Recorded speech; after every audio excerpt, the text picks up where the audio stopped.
Hello, everyone, and welcome back to another episode of Extra Mile by YourTechDiet, where we bridge the gap between industry leaders and our audience. I'm your host, Sannidhi, and today we have a fascinating conversation lined up from the world of biotech. We're delighted to host Martin Brenner, the CEO and Chief Scientific Officer of iBio. Martin has had an illustrious career at iBio. He's leading the way in using AI for groundbreaking drug discovery. Welcome, Martin. It's such a pleasure to have you. Thank you so much for having me today. Look forward to it. So, you've led major roles in some of the world's largest pharma companies. What inspired you to take the leap into a more agile biotech firm, and what core challenges are you most passionate about solving? That's a really good question. I started my career 15 years in large pharma, and I am eternally grateful to companies like Eli Lilly for giving me the basic training that I received. I received a lot of leadership training, which is coming in very handy now. For me, it was really kind of an exciting career for the first 15 years to see how it all fit together, how you make medicines from A to Z. But at one point, and this is not the fault of any given company, it's just by scaling, there's certain things that don't work for early discovery. So for early discovery, you need to be fast, you need to make decisions, you need to be aligned. And the larger the organization, the more challenging this gets, right? There's conflicting interests, and that means decision making is prolonged, and sometimes politics start playing a role. And what I always do is I balance this with my passion for making medicines. And when I felt that, the processes and, the politics got in the way of my passion making medicines, that's when I decided to jump into biotech. Biotech is something that really supports my passion for making medicines. This is why I get up every morning. I'm basically working every single day with a group of people that in their respective fields are no less than geniuses. And so there's always a stimulating conversation to be. There's always science to be driven forward. And just being there with like-minded people, having a common goal, being fast in decision making, moving science towards really helping people in the clinic. For us, it's always the second we actually dose the first time a human being. That's for us the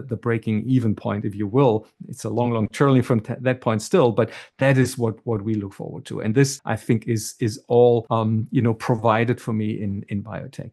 If you will, I often thought about myself. I live close to Las Vegas driving distance, and I always felt like I'm not a gambling person. This doesn't excite me because I cannot influence the odds. But in biotech, I can actually influence the odds of winning by putting together the right team, putting together the right technology, and also putting together the right strategy. And that's what kind of drives me. Okay, absolutely. That sounds very exciting and inspiring. So, moving forward, transitioning from our R&D in a big pharma to running a biotech must have been a great shift in your career. What's been your biggest surprise as an entrepreneur and as a CEO?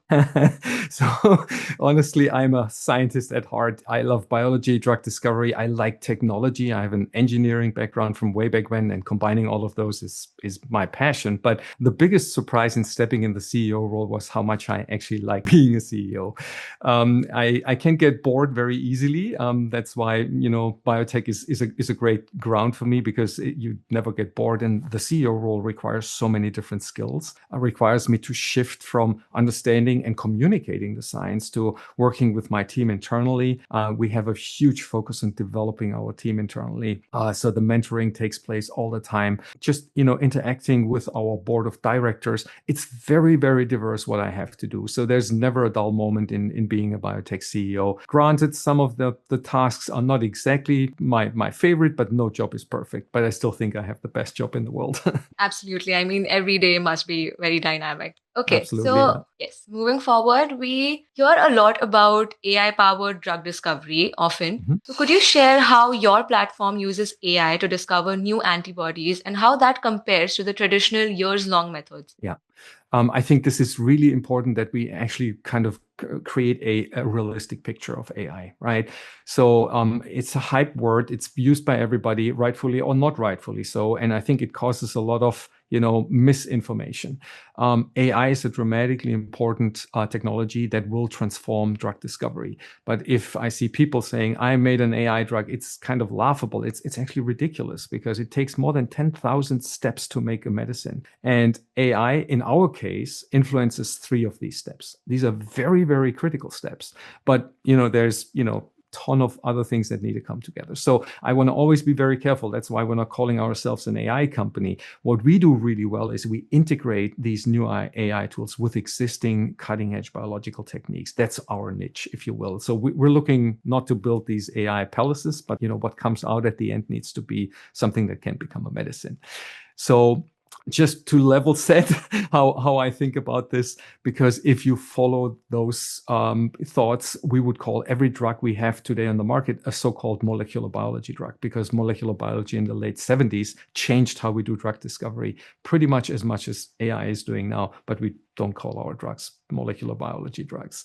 So that's for level setting. But I'm obviously a true believer and early adopter in AI, in discovery and in biotech. And the way we use our tools is really to, number one, create precision. So our antibodies need to bind to very specific regions. We also use it to accelerate the drug discovery process, like you indicated. And we have hard numbers for this, right?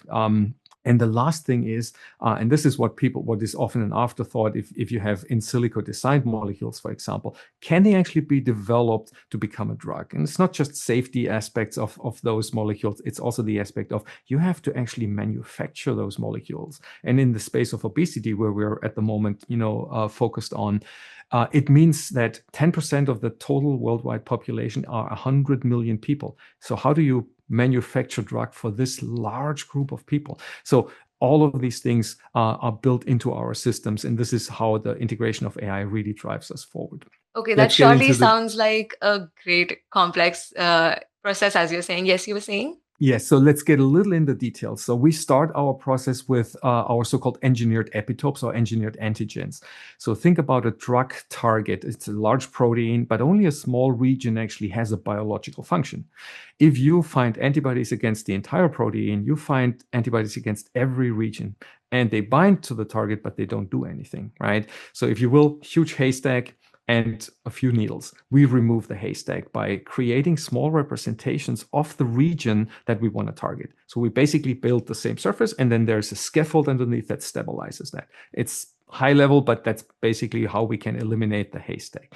Think of it as Google Maps for antibodies. Imagine you're in Paris, France, and you need to find a very specific apartment in a very specific house, very specific street, very specific arrondissement in the city of Paris. And now I take the map away from you. This is how we do antibody discovery in the old days. So currently most companies do. It's random. It's trying to do something. And I'm not saying you can't find that apartment. You just walk around long enough, but it can take years. What we do is we punch in the address of the apartment in Google Maps, and you can choose, do you want the fastest way? Do you want the most fuel efficient way? You get there basically however you want to get there in basically no time. And this is how we have this describe this epitope steering technology of ours. The second part where we use AI is we have built a so-called naive library. So these are, billions of antibodies that have been derived from human antibodies. So providing some safety when we actually put these molecules in humans, but also provide the diversity to,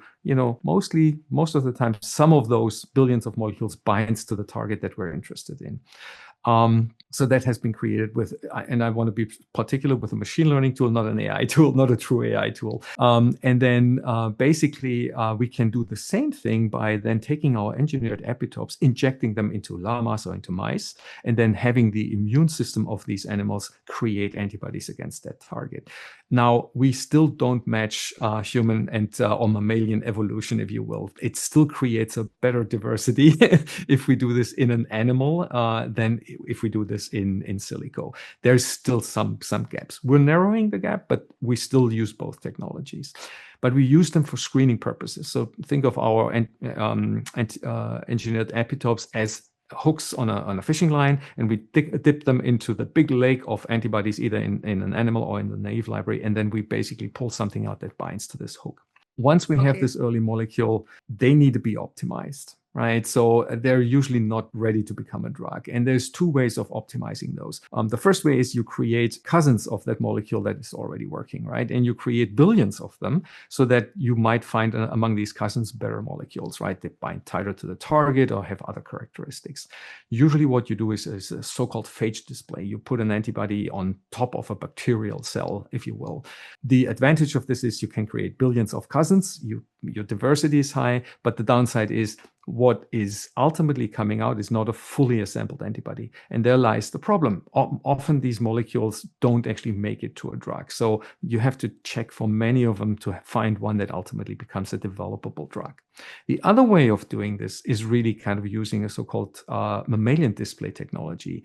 There you actually make one antibody on top of one cell, and it's the same cell type that you actually use later down the road for manufacturing of the antibody. That has two advantages. Number one is you can actually look for multiple characteristics at the same time. And what comes out at the end is an antibody that can be optimized already for manufacturing.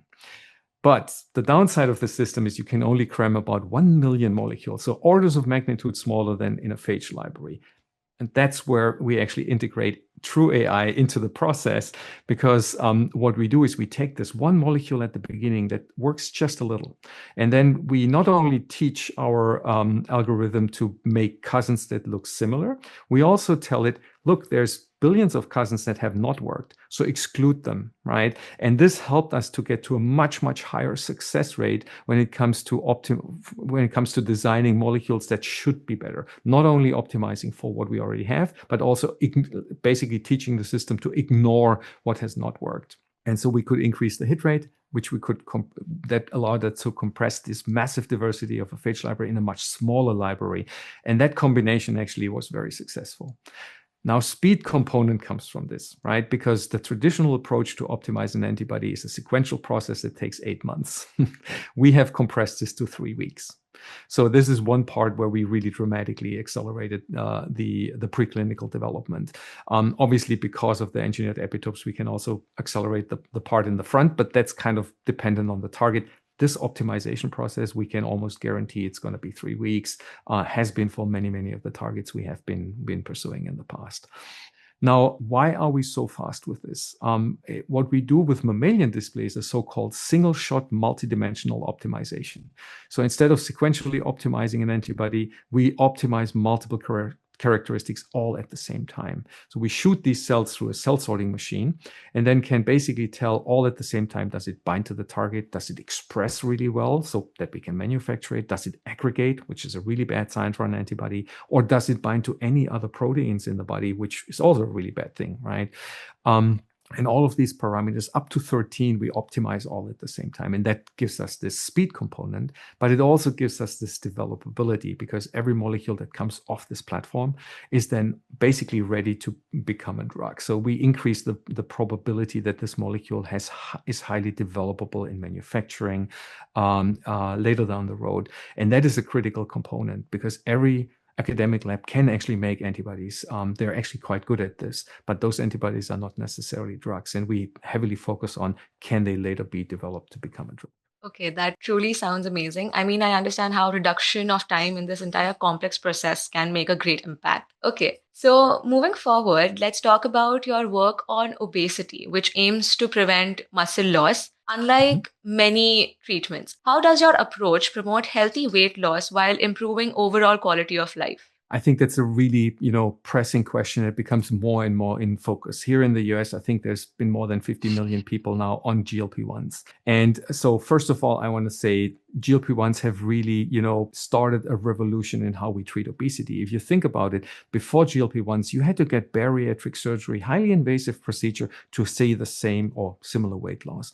Now we can do this with a drug without the scalpel. And that is kind of a really big change, right? But like every molecule, every drug, GLP-1s have adverse effects. One is nausea and vomiting. It can be pancreatitis, gastroparesis. So again, drugs are always kind of a compromise between how sick you are, and the side effects of the drug. But what GLP-1s also do, and this is not the fault of the GLP-1s, if you go on a very low calorie diet, the same thing happens. It's really the caloric reduction. If you lose body weight really rapidly, you lose not only fat, which is the desired tissue you want to lose, you're also losing muscle and bone. And so unfortunately, if you take GLP-1s or go on a very low calorie diet, you lose, for every kilogram lost, you lose about 0.3 kilograms of muscle. The problem starts when you come off of the GLP-1s, because you regain body weight, about 80% of it, within a year. Unfortunately, for every kilogram regained, you only regain 0.08 kilograms of muscle. So that means at the end, you have the same body weight, but you have a lot less muscle. So what happens we're humans, right? We go back on GLP-1, we lose another round of muscle and another round of body weight. And guess what? We're going to lose more muscle. And this is called weight cycling. And there's studies that have been done, not with GLP-1s, but with low calorie diets. And they showed that your risk for fractures due to low bone density and low muscle tone increased dramatically. So if we're not careful, right, we might not get cardiovascular disease, but we might end up in a nursing home in a bed because we don't have muscle mass left or break our bones every time we go out. So that's something we're very, very cautious about, because our goal ultimately is to kind of extend the health span of humans towards the end of the lifespan, right? You don't want to be, 20 years in a hospital bed. You want to actually lead an active life. And for that, you do need to lose body weight or fat mass, but you also need to retain muscle. And that is our approach. And we're differentiated in this because when we started in April 2024, to build the strategy, we've thought, why compete with the Eli Lillys and the Novo Nordisks, who are the experts in making GLP-1s, instead of let's look at what has to come next. Every drug leaves an area for patients open where there's still kind of an unmet need for these patients. And that's exactly what we have decided to focus on. And now, a year and a half later, it actually starts to really be beneficial, because now the focus is actually shifting to exactly that, more healthy weight loss that leads to kind of a more productive life. That sounds like a great help for people who are on a weight loss journey but do not want to compromise on their quality of life and muscle gain. Surely that's truly amazing. So continuing as we go to our next chapter, your Shield TX and Engage TX platforms seem highly adaptable. Beyond your current focus, what future applications are you most excited about for the tough to treat diseases? So let me first talk a little bit about Shield and Engage. So Engage TX is a so-called T-cell engager panel. So these are antibodies that bind to certain targets on immune cells. And were meant originally, when we were still working in immuno-oncology, to treat cancer, right? Because what these molecules do is you have an arm of the molecule that binds to the tumor cell and the other arm binds to the immune cell. You bring the immune cell close to the tumor cell and it gets destroyed, the tumor cell. And so that was the reasoning behind Engage TX. Now, as we know from the past, these T-cell engagers can be pretty toxic. We see some really dramatic adverse effects. Now, this is why we developed Shield TX. Shield TX actually renders these bispecific molecules inactive while they're circulating in the bloodstream. But once they enter the tumor, basically a mask or cap that sits on top of them makes them inactive, comes off, and the antibody gets activated. It's called conditional activation. And that allows us to very specifically target a certain tissue and avoid generalized adverse effects of a bispecific molecule. Now, as I mentioned, at the moment, probably the most straightforward thinking is oncology for this. But we are in a cardiometabolic space, and we're thinking about, as we talked about, expanding the health span. So there's a growing field of aging research that is yielding now pretty interesting results already. I was never a fan of aging when the endpoint was death. Now we can actually determine biological age and have other parameters that we can look at. And there's a so-called senescent cell population in an aging population that grows and grows, and that basically prevents tissue regeneration. And senescent cells, pretty much like tumor cells, can be targeted and eliminated, and that should actually help with increasing tissue regeneration. There's some early studies that are taking place in non-human primates that has been shown but these are small molecules that are not very selective. So that could be a really, really intriguing application for both technologies in the future. If you think about it, any disease that has a cell type that needs to be eradicated, might it be overshooting, immune cells that cause autoimmune diseases? Might it be senescent cells that cause aging? All of these are very, very intriguing paths for these two technologies going forward. That sounds truly impactful for the industry. Next up, the drug development is a long and risky process. How do collaborations like your recent collaboration, the AstralBio partnership, help speed things up and reduce risk? So let me take one step back. So generally, collaborations are most successful if both partners bring something to the table the other partner doesn't have. And it's no different in AstralBio, but AstralBio is different. So for example, we're a small company, right? And if you think about an approval trial, a phase 3 clinical trial to approve an obesity drug that will have to enroll 5,000 patients and will go for 3 or 5 years, this can easily be $300 to $800 million. For a small company like us, this is very unlikely that this is going to happen. So you need a partner in this case, likely a large pharmaceutical company that moves this molecule then ultimately to an approval process. We're never saying never. If the company grows, we will be able to do this. But from where we are right now, this is a good explanation how successful collaborations can work. Now, AstralBio, a year and a half ago, was seeing that there's movement in the obesity market and there will be the need for these second generation drugs. And they have been looking all over the planet for companies that have the right technology platform to move quickly, but also have kind of the background in the obesity cardiometabolic space. And this is how AstralBio found iBio. And so while iBio provides all of the capabilities to move an antibody from early discovery all the way to clinical development, AstralBio came with the initial idea of the second generation drug, and they came with a very strong group of investors in tow. So this combination of their foresight plus their engagement in the investment community, plus our technology and team and skills, that was basically a perfect combination. So we were able to raise 5 times our market cap at the time. We were a really, really small company at the time, $3 million market cap, and we were able to raise 15 million. And that tells you, if these components come together, you can actually make things happen. And we utilize this money really wisely. We have created a very strong portfolio that's highly differentiated. We have molecules that others have tried to make, but did not succeed. So the whole conversation, can any biotech scoop you at one point? We've put a lid on this for now. There's always somebody who will ultimately succeed, but we have created some distance, some barrier for entry, utilizing that money that came in. And that led us to our recent round. We just raised $50 million to actually move 2 of these molecules into clinical development. So we're really excited. That should happen sometime next year. And as I mentioned, once the first time you treat a human being with this molecule is for us a big milestone. Surely. I mean, collaborations do act as a catalyst in the process of innovation. So, to speak about balance, you are both the CEO and the Chief Scientific Officer. So, how do you balance the data driven science with the long term company strategy? Do these roles ever conflict with each other? So it is challenging to carry or wear both hats, right? Science moves rapidly. CEO role really almost exclusively requires my attention. I have a lot of support on the R&D side. We've built up 3 really brilliant young scientists that have moved on in their career really rapidly over the last 2 years. But in an ideal situation, you have that full alignment. But to get to this full alignment between science and long-term vision for the company, you have to constantly align, right? And in a small company, this is much easier. Yes, there's definitely a risk for, hey, this gets misaligned, right? And as I mentioned, I'm a scientist at heart, but we actually took really good care of hiring people that are also very entrepreneurially thinking.